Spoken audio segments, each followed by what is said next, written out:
World bank की south Asia report पर एक एनालिसिस। वर्ल्ड बैंक की साउथ एशिया रिपोर्ट आ गई है, जिससे ये पता चलता है कि साउथ एशिया को इंडिया ने बचा लिया है। तो दूसरी जानिब ईद उल फितर के करीब आते ही कोयटा के बाजारों में आवाम ईद की तैयारियां करती नजर आ रही है। बढ़ती महंगाई ने शहरियों को परेशान कर दिया है। वर्ल्ड बैंक ने पाकिस्तान की इकोनॉमी के हवाले से बहुत बुरी खबर सुना दी है। उन्होंने कहा कि ये जो करंट फिस्कल ईयर चल रहा है ना, इसमें आपकी टोटल जो इकोनॉमिक ग्रोथ आएगी वो 1.8% होगी, 1.8%। और अभी पिछले क्वार्टर की जो हमारी ग्रोथ आई है वो 1% आई है। ये एक बहुत ही बुरी सिचुएशन है एक डेवलपिंग कंट्री के लिए, क्योंकि डेवलपिंग कंट्री की ग्रोथ यूजुअली ज़्यादा होती है जिनमें। वर्ल्ड बैंक की रिपोर्ट ये कहती है कि 40% पाकिस्तानी, 40%, ये लगभग कोई 10 करोड़ के करीब बनेंगे, ये गुर्बत की लकीर से नीचे जा चुके हैं।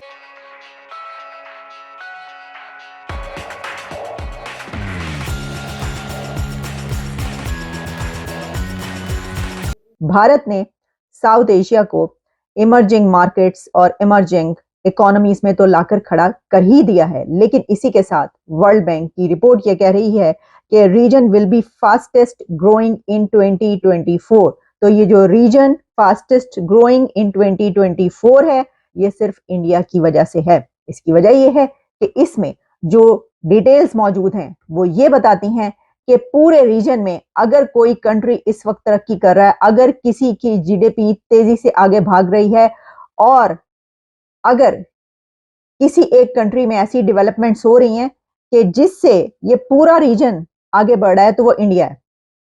मैं ये इसलिए कह रही हूं कि मैं आपको ये बताती हूं कि उन्होंने जो जायजा पेश किया है उससे हमें क्या पता चलता है।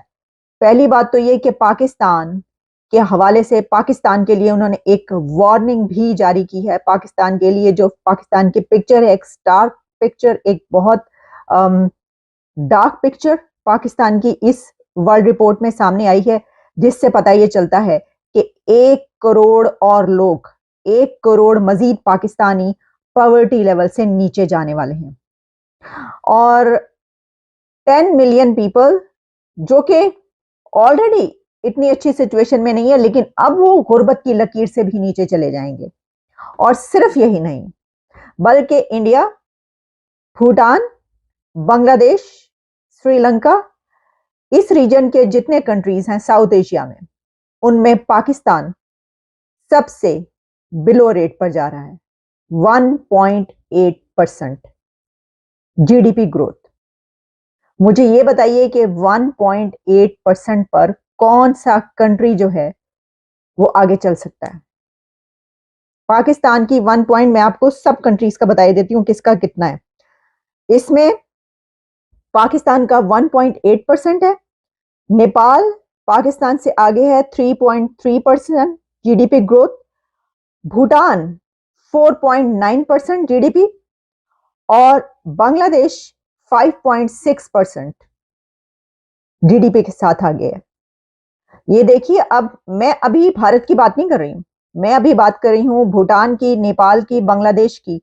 ये तीनों कंट्रीज पाकिस्तान से ना सिर्फ आगे हैं बल्कि कितना आगे हैं, 3.3%। नेपाल जिसके ऊपर बड़ा क्राइसिस था अभी कुछ दिन पहले, अभी भी उसकी सिचुएशन अच्छी नहीं है, उसका भी पाकिस्तान से कितने परसेंट ऊपर है, वो 3.3% पर है, और पाकिस्तान 1.8% पर है।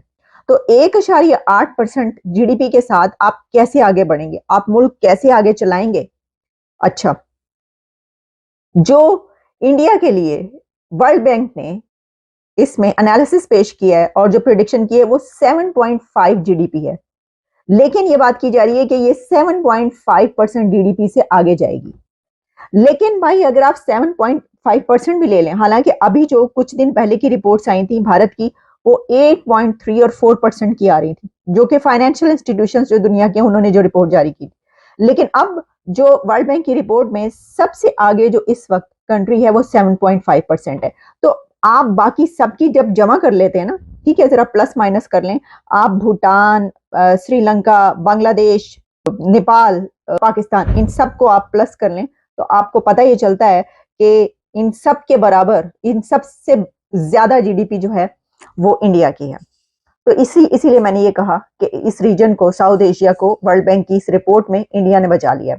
तो जनाब, उनका ये कहना है कि जो इस वक्त इंडिया है वो एक इमर्जिंग मार्केट के तौर पर और एक ऐसी जगह पर नजर आ रहा है कि वो साउथ एशिया को लीड कर रहा है और यही कंट्री लीड करके आगे चलेगा और region will be fastest growing in 2024 only due to India. क्योंकि बाकी मैंने बांग्लादेश, अच्छा बांग्लादेश इसके अंदर अच्छी, उसकी कारकर्दगी परफॉर्मेंस बहुत अच्छी है, 5.6% पे है बांग्लादेश, और जाहिर है कि बांग्लादेश में भी इसका अपना हिस्सा है, लेकिन वहां पर भी जो है कुछ चीजें चलती रहती हैं, प्रॉब्लम्स रहती हैं, लेकिन खास तौर पर जो उसमें कही जा रही है, जैसे कि इंडिया में भी देखिए, वैसे तो हर कंट्री में कोई ना कोई क्राइसिस रहता है, जॉब्स जो हैं उसका काफी क्राइसिस रहता है, इसके अलावा और भी कुछ ऐसी चीजें हैं जिसमें डेवलपमेंट होने की जरूरत है, लेकिन मसला ये है कि एक इकोनॉमी जो है वो सिर्फ नीचे जा रही है और वो पाकिस्तान है। अच्छा, अब इसमें फिर हम जब आगे बढ़ते हैं तो मैंने देखा जरा पाकिस्तान पे तफसीली हम डाल लें नजर, तो उस पर पता ही चलता है कि पाकिस्तान में मजीद 1 करोड़ अफराद का गुर्बत की लकीर से नीचे जाने का खदशा है। और अब उससे भी खौफनाक खबर यह है कि इसमें मजीद इजाफा होने जा रहा है।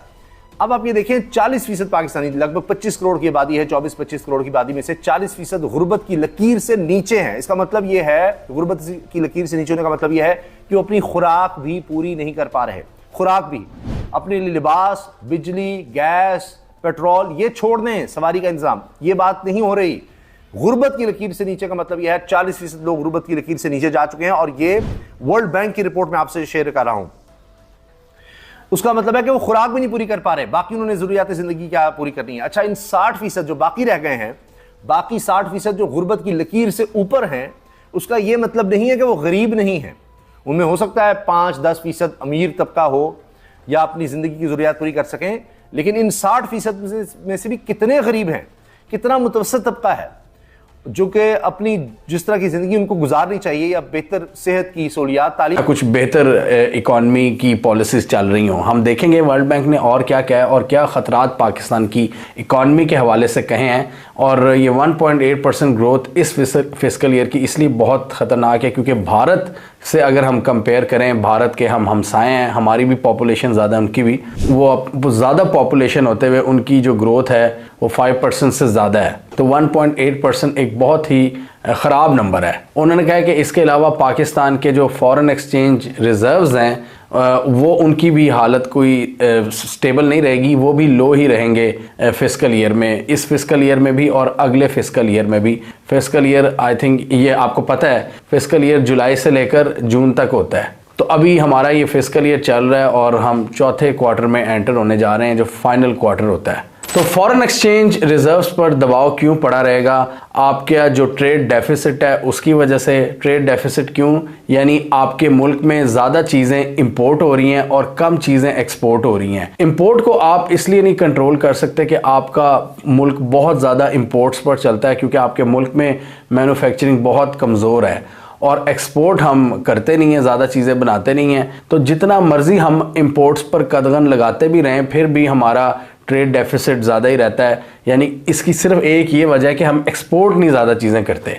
तो इसकी वजह से आपका ट्रेड डेफिसिट की वजह से आपकी फॉरेन एक्सचेंज रिजर्व्स जो हैं वो मसले का शिकार रहेंगे। और इसके अलावा लिमिटेड एक्सटर्नल फाइनेंसिंग, इसमें आपकी इन्वेस्टमेंट वगैरह है, मतलब डॉलर मुल्क में लगाने वाले लोग नहीं होंगे, और जो ओवरसीज़ पाकिस्तानी डॉलर भेजते हैं वो भी इसमें, वो किसी हद तक इस चीज़ को स्टेबल रखते हैं। लेकिन लिमिटेड एक्सटर्नल फाइनेंसिंग की वजह से आपके ये मसले बरकरार रहेंगे कि पाकिस्तान को जो फाइनेंसिंग के इश्यूज़ हैं, या आपके दोस्त ममालिक या जो आपकी इन्वेस्टमेंट होती है या आपके बैंक्स में जो रखते हैं जो बाहर के ग्लोबल इंस्टीट्यूशंस, वो अभी आपकी इकोनॉमिक अनसर्टेनिटी की वजह से ज़्यादा सपोर्ट नहीं कर रहे।